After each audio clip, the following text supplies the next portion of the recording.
Hey class, I hope you're enjoying it so far. We finished with the first chunk of us talking about just general interpersonal communication theory. We've talked about um, different things that we can apply to our life.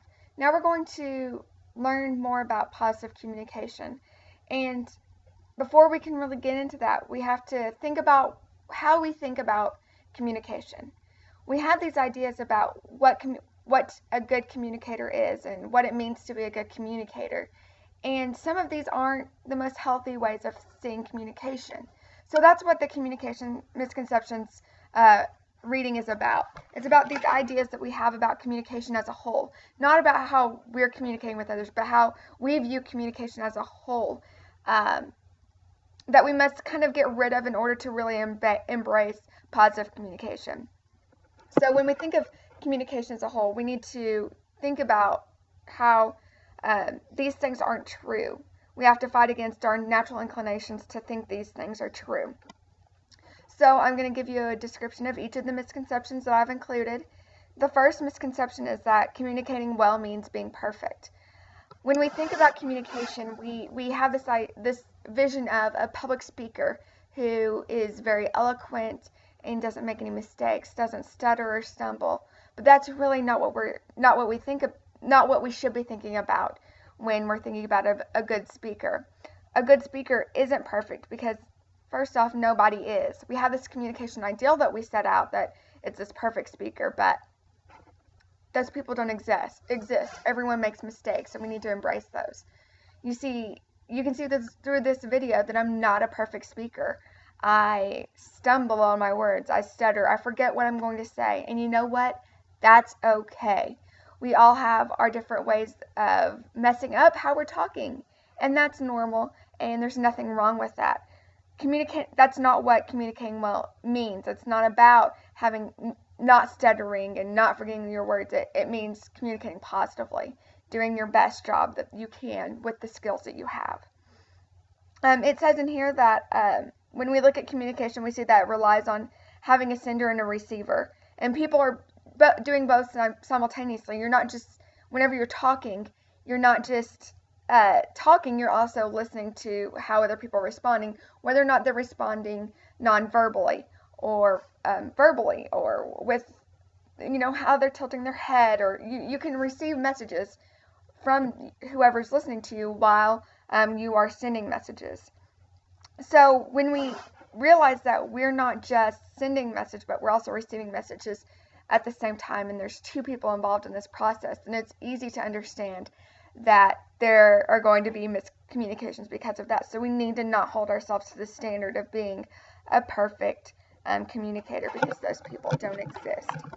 So you may think that you're an awful communicator because you're a bad public speaker, or because you think you're a bad public speaker, but that's not what it's about. That's not what we're talking about. We're talking about being the best communicator that you can, not just a public speaker, but with your relationships that you're in, with the people that you meet, with people that you come in contact with every day. It's about making those choices to communicate in a good way.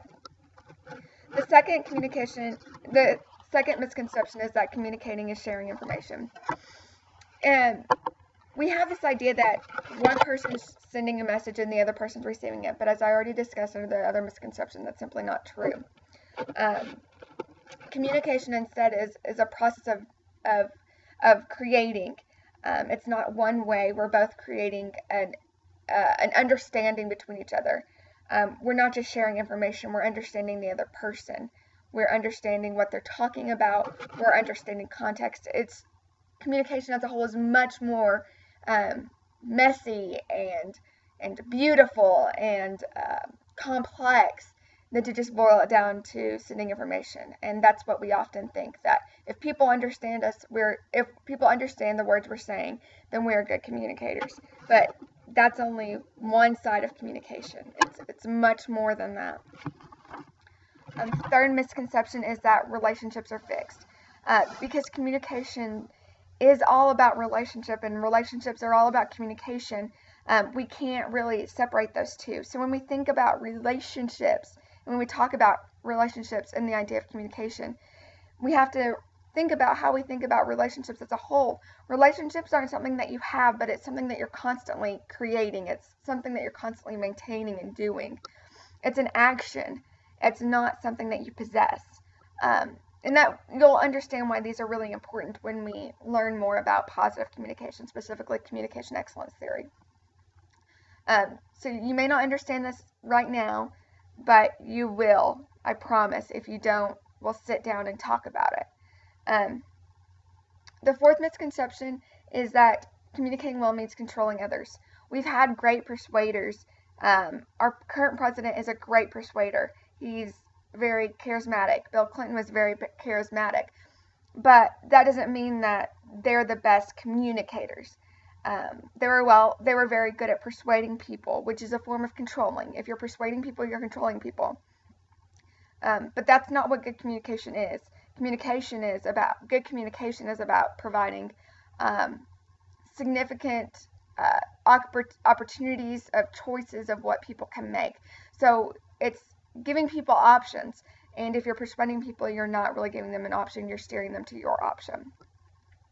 The fifth misconception is that communicating well is instinctive or intuitive. You know, we've said a lot of times, or I know I've been guilty of it, she's a natural born communicator. I've been communicating my whole life, so I know how to do it. We've all heard these things, but that's not really true.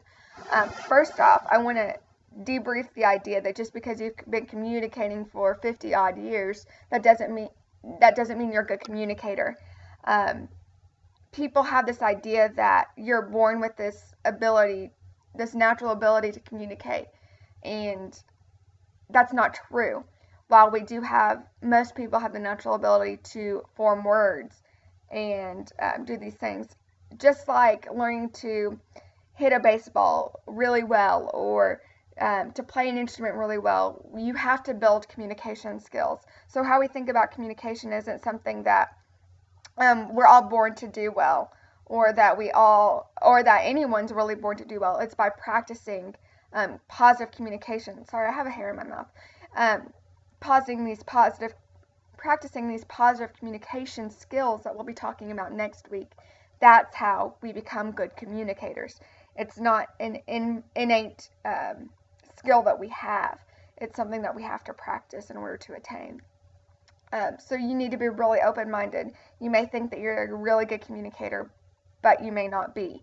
And I personally went through this when I learned about these misconceptions, and I went through learning about positive communication. I realized that I'm not the best communicator, and I need to build certain skills that we'll talk about next week. The fifth and final misconception is that communication is reversible. We've all had that foot and mouth moment where we said something that we didn't want to say, and we know that we hurt someone's feelings, and we just want to take those words back. But obviously, that's not possible. While someone may forgive you for what you said, those words will always resonate with them. They'll always remember them. So we have to remember that. Just like we can't take back hitting someone, we can't take back our words. They may forgive us, but they'll never forget. So that's the end of the communication misconceptions. It's a light week. It's an easy week. But I want to remind you that you need to stay up on your work. Some of you are having trouble because you might be posting to Blackboard from an iPad or an iPhone or some other thing besides a computer. I would double check on your grades, because sometimes if you're doing that, it's not showing up in my grading queue. It's showing up as a blank response. So I've emailed all of you actually, letting you know that this was an issue, and so you needed to check your grades. I'm going to remind you one more time, check your grades. If you're getting a 0 for a discussion question that you've answered, then you need to be emailing me, because that means I got a blank response or no response at all. Or you did it several days too late, so you weren't able to earn any credit. And that's not on me, that's on you. Sorry, guys.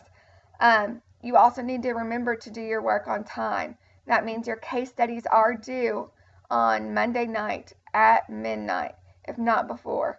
You have the opportunity to revise it if you don't get the full credit, but after that midnight time on Monday, you can only receive partial credit for revisions. So, For the next case study, you're going to really want, I've noticed that not many people have turned in their case studies early. You're going to want to turn them in early so that you can have the opportunity to revise for full credit instead of just partial credit. A lot of you, I gave you the opportunity to revise and you did not.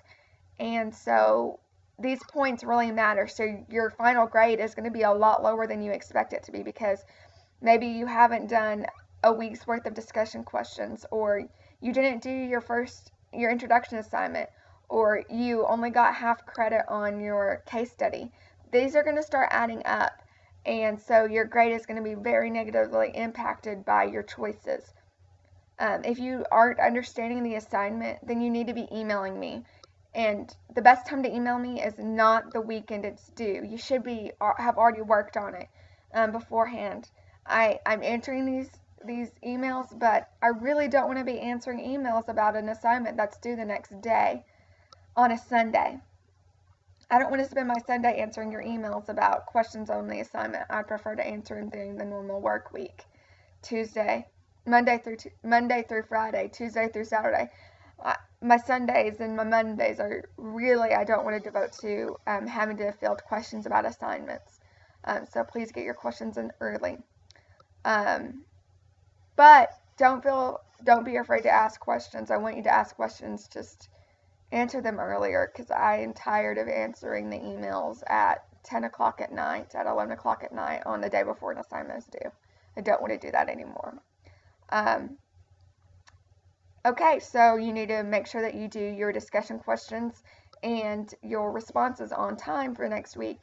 And next week we'll be learning about positive communication principles, the principles of communication excellence theory, and positive communication skills. So look forward to a lively discussion on Blackboard next week, and I look forward to reading about what misconception you identify with the most, and which, if you were going to add a misconception about communication, what that would be. Thank you so much, and I will see you next week.